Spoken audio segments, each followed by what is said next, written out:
My name is Henrik Zwart, and this is Real Opinions.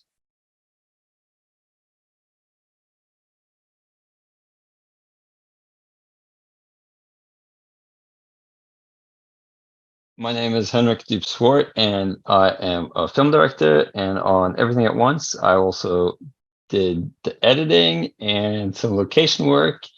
And I'm based here in Oslo, in Norway. So how did you end up doing what you do? Well, I mean, I've been a director for quite a while. I went to film school in right after high school here, and in Canada in 2007 to 11, and then I worked as a director's assistant for a few different people in Toronto and in Norway, and then I had a long path through production.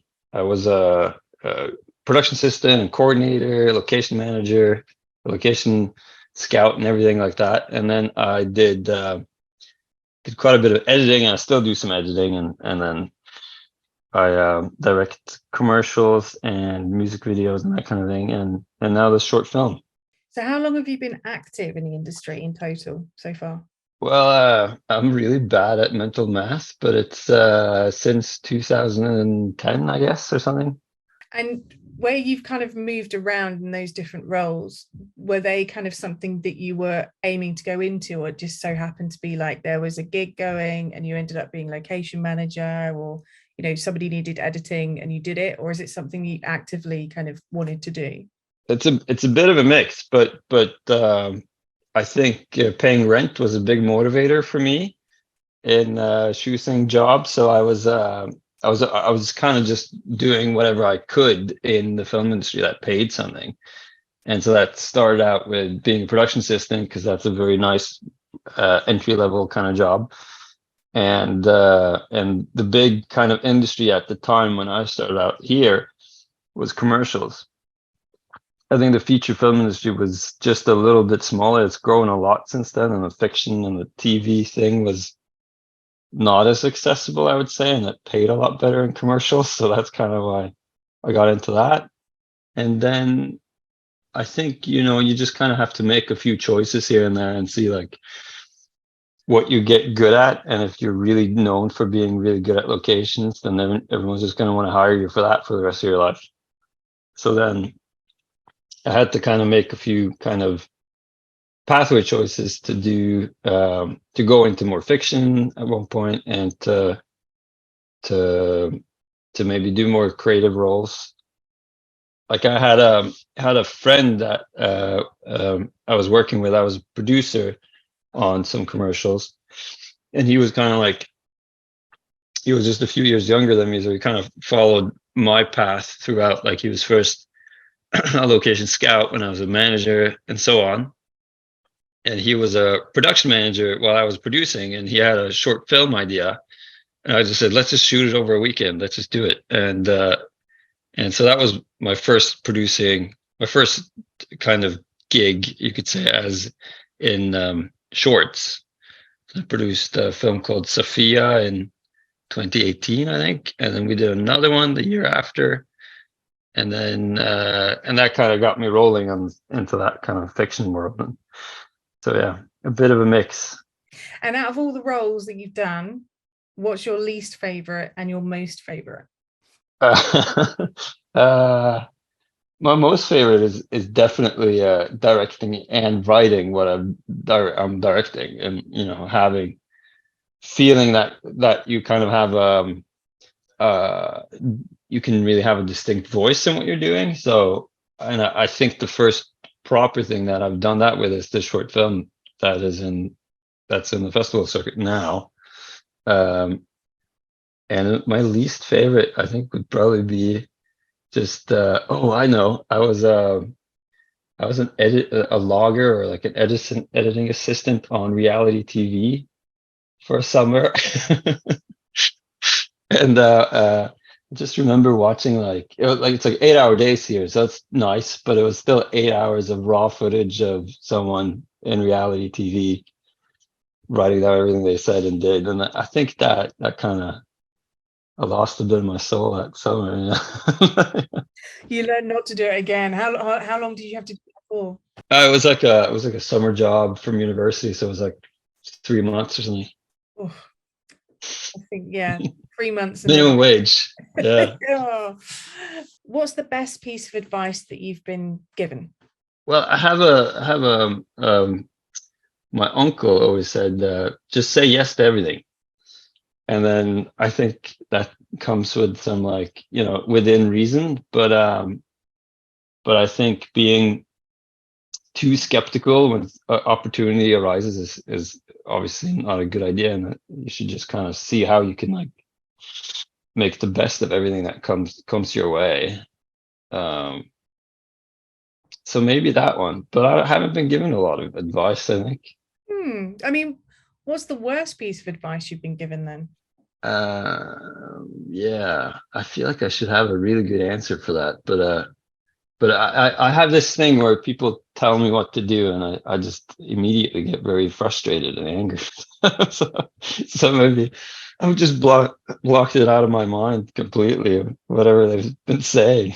Don't tell me what to do. Yeah. maybe that's the director writer combination coming through, kind of, at the helm, maybe. Yeah, exactly. I think that's why I'm very happy being in charge. You wield your own destiny of a project if you're at the helm. So Yeah, exactly. Yeah, maybe it's a bad thing, but hopefully I've kind of done something in life that, you know, where I can use it positively instead of just bossing people around. is there a place or a location that you've always wanted to make a film? Yeah, I mean, I think there's a lot of really beautiful places in Norway that I would love to kind of um, have a motivation to go to in a narrative.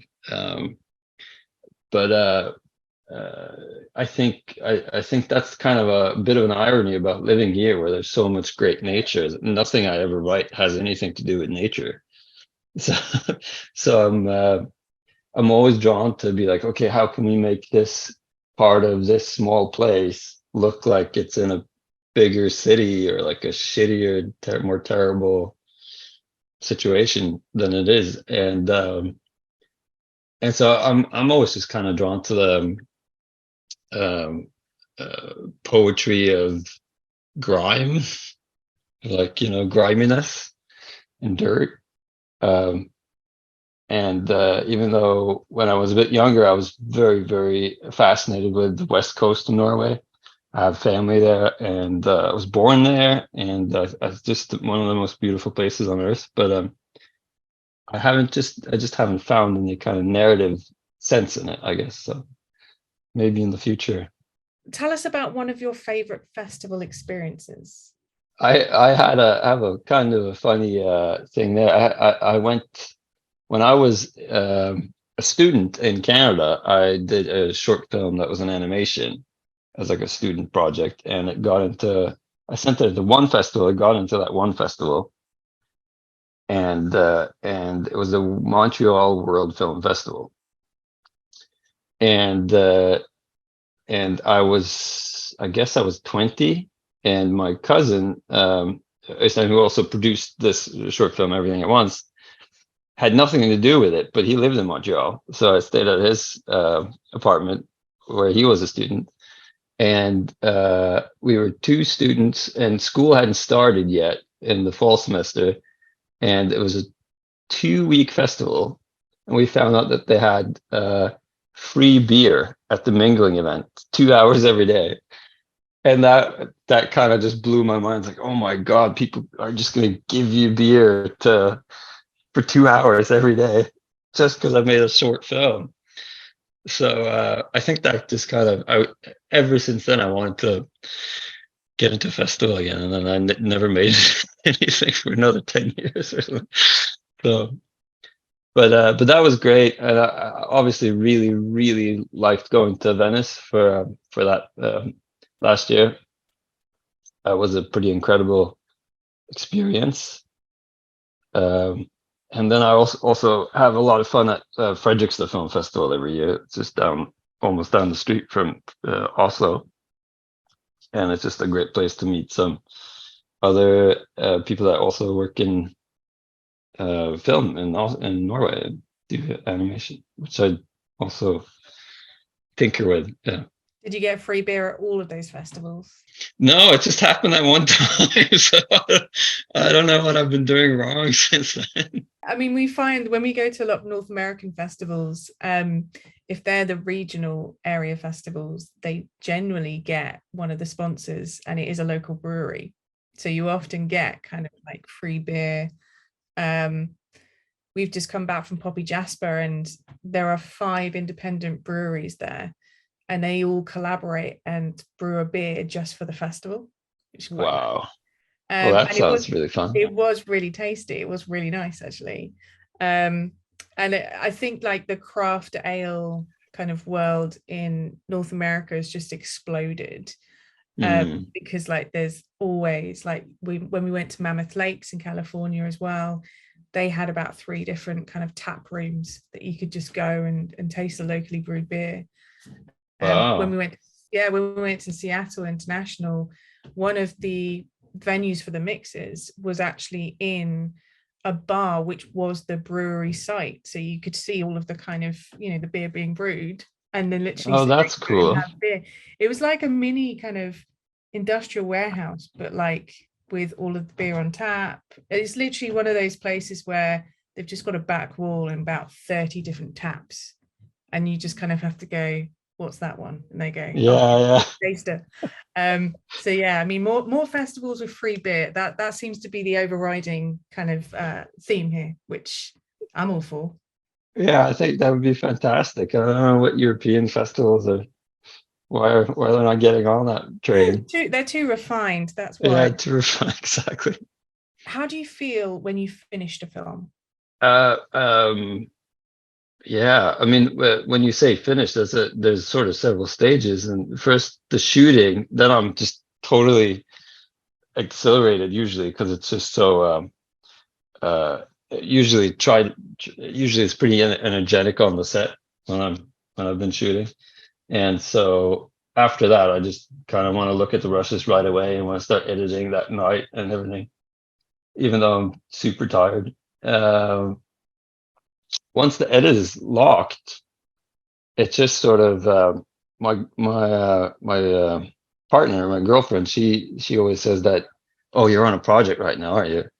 Because my mind just kind of goes into that bubble and I can't think about anything else but that project, and like all the, maybe that shot could be shot differently, maybe that will be a good motivation, and I just kind of stare. It looks like I'm just staring at the space for like 2 months, and then once the film is done, it's like, oh, you're back. Even though I've been there the whole time. So I think there's something about the headspace that's very occupies me in a really intense way when I'm doing it, and then my mind frees up again once it's all done. So it's a strange feeling. Yeah, I think it must be just draining. I think a lot of people, like you say, you get that adrenaline when you're on the shoot, and then that kind of thing, it's all consumed you for so long, and then suddenly you have to wait for the next bit, and it's that kind of, you get that inertia of like, okay, we finished the shoot and now I've got to wait for the post to be done, and then sharing it with an audience, which is always part thrilling and part terrifying, because obviously everything that you've worked on in here that you've then suddenly put onto screen, you have to hand it over to an audience. You can't be there sitting next to everyone telling them what to think and feel about the film, Yeah, which exactly. I think it's kind of, I find the act of handover from a filmmaker to an audience is always just interesting, because we know that some filmmakers cannot enjoy sitting in an audience watching their film, because they're just looking at their film about what they would do differently, what didn't go right, the scenes they didn't get around to shooting and everything else. But you also get some filmmakers that will sit in an audience, but they won't watch the film, they'll watch the audience, because that's their kind of removal. They can kind of, you know, they're not looking directly into the mirror, they're kind of like looking at the kind of reflection of other people. Yeah, it's exciting, but yeah, I know it's terrifying at the same time. Especially the first screening as well. I was gonna say that that first screening can be just so scary, and with everything at once, we were it was at we were doing the screening in Venice, and they'd make like a big deal out of it before you screen the film. They have the kind of the red carpet, and they like read out your name. You stand up, and everyone sort of claps and everything, and you go, and you're in a program of other. We were like 6 films, and Sally Potter showed a short film to start off the thing. She held a speech, and then me and the other people in the crew were just like, "What the fuck is this going on?" Like, we have to live up to Sally Potter, and then so then I was just so terrified from that screening. But I think everything since then has been easy peasy. but yeah, that was the first time we ever screened it with an audience, because it has to be a world premiere. And we hadn't even done a test screening with anybody, so it's absolutely terrifying. But it was really fun afterwards. You just get this like, oh, everything went well. Yeah, I'm glad that's what you did end up feeling, like relief of like, right, it's done now. It's done. Yeah, it was Yeah. enormous relief. Yeah. What has someone done for you that made you feel wanted? When the Norwegian Film Institute said they wanted to finance my film, I felt great about that. That was like good. Um, just felt incredibly great to get some financing for a film. Um, I mean, that's kind of institutional, but there was a I'm not sure about the title in English, but they call it film commissioner or something akin to that. It's kind of a creative person that picks the project at the Film Institute, and his name's Lars Daniel Kutsov, and he's the reason we made this film, because he really believed in the project and like how it could be kind of told in an experimental, interesting way. And I think that was just such a blessing, as they say, to have someone be like, yeah, we think this thing seems like a good idea. Because the script that I had written originally that came with the application was like kind of unfinished, but we had done a proof of concept which had all these different kind of found imagery and storyboards, and kind of showed how the film would look and feel, but didn't follow the story of the film. And he saw that and thought, okay, I see what you want to do. Let's go for it. And I think that was just a really great kind of feeling of someone being just really supportive, and also understanding that that when you're in a very early stage of making a film, you haven't got everything figured out. But as long as you kind of understand where you want to go with it, then you're off to a good start. What picks you up when you're feeling down? Watching 1940s cartoons is like a big the big thing for me. I just love those like early Mickey Mouse, Bugs Bunny kind of cartoons from the 30s and 40s. Yeah, I don't know. They're Have you just seen amazing. they've done some more modern Mickey Mouse cartoons, like really short cartoons, like but from like modern day. But they're quite they're not what you'd expect a Mickey Mouse cartoon to be, because they're actually quite do you know Ren and Stimpy? Yeah, That yeah. kind of like slightly vulgar, very kind of adult, mature kind of nuances to it. The new Mickey Mouse cartoons are like that. Yeah, I've seen a little bit of it, but yeah, I mean they're cool. I think. Yeah, I'm just such a fan of the old stuff too. You know, and going really deep into some of these films, and I think the craft is really incredible. And like you say, some of the, even those old ones are like a little they're very violent and really crazy kind of humor to them, and slapstick humor. And I just think there's something so funny about Donald Duck when he's mad. Like smashes stuff up. Maniac. That's what Ian calls Donald Duck, calls him a maniac. And Tom and Jerry as well, which is just all physical, like that slapstick kind of almost commedia dell'arte, that kind of very caricaturish, you know, there's always around the corner. And it's hilarious that we all kind of grew up on those kind of cartoons, and now there's always that conversation about all violence in computer games and cartoons. You know, you're like, you know, the stuff we watched when we were kids, it's pretty violent. Yeah, it's pretty horrific, some of it. Yeah. Are you an early worm or a night owl? Yeah, early worm and night owl. Yeah. And how do you combine it? With difficulty. When I'm at a film festival, I want to see the midnight screening and the first one at 8 o'clock, and that's a really tough thing to manage. But then I think, okay, it's just a week, or it's just a weekend, or maybe a little longer. I can sleep afterwards, you know. I always say that when you're at a film festival, time goes wavy anyway, because you end up being in this kind of world where you're always bumping into the same people, or you're meeting new people. You've always got set venues to go to, that you kind of, you know, sometimes you forget to eat because you're in a screening, and then suddenly it's like 10 p.m. and you're like, we're still open for food because I haven't eaten. Yeah. I always lose weight at a film festival because I just somehow forget to eat.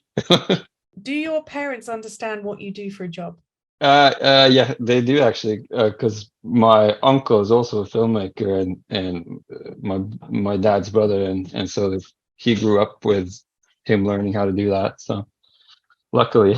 What makes you want to see a film? Oh, yeah, I love watching trailers, and if I feel like I get a sense of it from the very beginning. So anything that sort of is, yeah, I was gonna say anything that's compelling, but that's obvious. What makes me want to see a film is if it is. It could be so many different reasons, but like anything that's it sort of has to be a little bit visually interesting to me. I think is sort of a bottom. It's like that has to be in there for me. Have you watched a trailer recently that's made you go, I have to see that film? I mean, I really want to watch the Super Mario movie. I saw it last week. Oh yeah, what do you think? It's fun. It's pretty safe, but there's really funny moments in it. I think if you're a massive gamer, like, you're going to get all of the hidden Easter eggs and stuff. But it's fun. But yeah, I think obviously something like that, where there was so much kind of focus on it, with, you know, Mario not having an accent, and you know, and I think there was like some focus on the fact that he had too prominent a bum. I think I remember that being a conversation. Right. Yeah. I've heard some of that. Yeah, it's a fun film. If you were not working in film, what would you be doing instead? I think I would. I mean, it sounds so pretentious to say, but I think I would probably work in art, or try to be an artist. I really like drawing and fine art, and like I love going to galleries and openings and stuff like that. And I think I would be trying to make a living that way. Probably not managing that well. Who knows? Do you collect anything, or did you collect anything? No, I don't think so. I mean, I did collect comic books when I was a kid, Donald Duck comic books. So I mean, there's a running thread of Donald in my life, but no, like memorabilia or stuff like that. I'm not allowed to. My girlfriend wants to throw all that stuff out anyway. So you collected just Donald Duck comic books? Yeah, when I was a kid, yeah. And did you did they get removed from you, or did you kind of physically kind of leave them? No, when I tried to become cool in high school, I got rid of them. I would have kept them. They're part of your life. Yeah, I know, but you know, I still read Donald on occasion if it's around. But yeah, the library has a much better collection. I love the fact that you've kind of honed in on Donald, because he's kind of the more uncommon Disney characters. Yeah, but he's actually extremely popular here in Norway. Oh, The really? yeah, the Donald has his own weekly comic that comes out, and when I was a kid, it was read by 1 million people a week, and there's at that time 4.5 million people in Norway, so it was extremely popular. That's so interesting. It's a kind of a weird cultural phenomenon, yeah. How bizarre. I think what people really latch onto with him is that with that character is that he's the everyman. He's sort of, or all of Donald's struggle is like the struggle of anyone that lives in society, tries to make ends meet, has trouble with finding time for the family, you know, has trouble at work, often gets fired. His uncle's a total asshole. He has a cousin who's like really lucky. He's super unlucky. He has trouble in love. Like, you know, it's just like he experiences all the trouble that we have, but much, much worse. And so it just sort of feels, um, uh, you know, kind of like liberating to watch someone struggle more than you're struggling yourself. And he gets to vent it. I suppose that's something. Exactly, he vents it, and it goes always really badly, and it's funny. So it's just like Which of the five senses, out of touch, hearing, sight, smell, and taste, is your strongest? my that I can actually feel, or I probably sight. I have like 20/20 vision, but I have terrible smell, I think, and my hearing's also really bad. So, you know, it's probably a sight, and I that's what I use in work too. So at work, so it Great. works out that way.